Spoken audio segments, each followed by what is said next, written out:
mari kita mau bilang pokoknya hati-hati dan kalau orang makanan-makanan dang.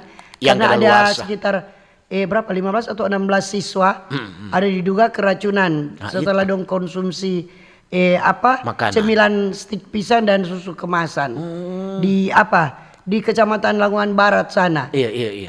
Di siswa SD di Desa Tumaratas 2. Oh, di Tumaratas. Berarti kan tuh mesti ada Iya. dang orang mesti periksa. Kadang-kadang bukan mau apa, kadang-kadang tuh cemilan-cemilan itu Iya, mungkin so lama. Iya, jadi kurang anak-anak ada goreng-goreng so itu ulang. maksudnya tuh anak-anak kok takut dang tuh dorong belanja dang untuk Iya, beli-beli snack-snack yang di sekolah dang. Tuh orang-orang jaba jual. Iya. Jadi kan kadang kok orang tua so kasih bawa DP bekal. Iya. Tapi dorang jaga beli karena orang tua ada kasih doi jajan. Sambarang. Kadang-kadang tuh begitu kan, kadang-kadang tuh orang kan nyana kasih markas yang dia kan kagak cuma bawa bekal. Iya betul. Kalau dia cuma haga-haga, nyana enak jadi biar cuma ketuk berapa, biar dia cuma mau camu-camu akan kesana. Jadi itu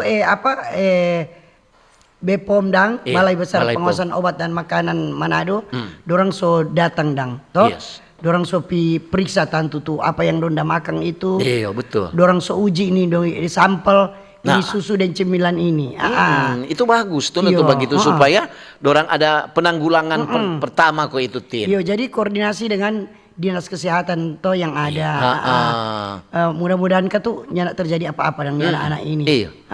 Memang kadang-kadang kan ada tuh begitu tuh orang bilang aduh so nyana laku dia goreng ulang atau Iya, dia begitu. masak ulang. Betul. So berapa hari punya itu so mungkin so ada jamur-jamur yang so makanan yang so kadaluarsa kan biasanya so ada tuh orang bilang kalau orang kok di Minahasa Utara sobakimu.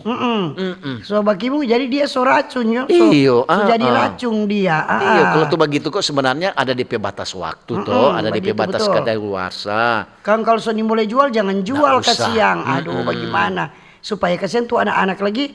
Rupa itu anak-anak sekolah tahu jodoh suka yang aneh-aneh. Makanan yang aneh-aneh.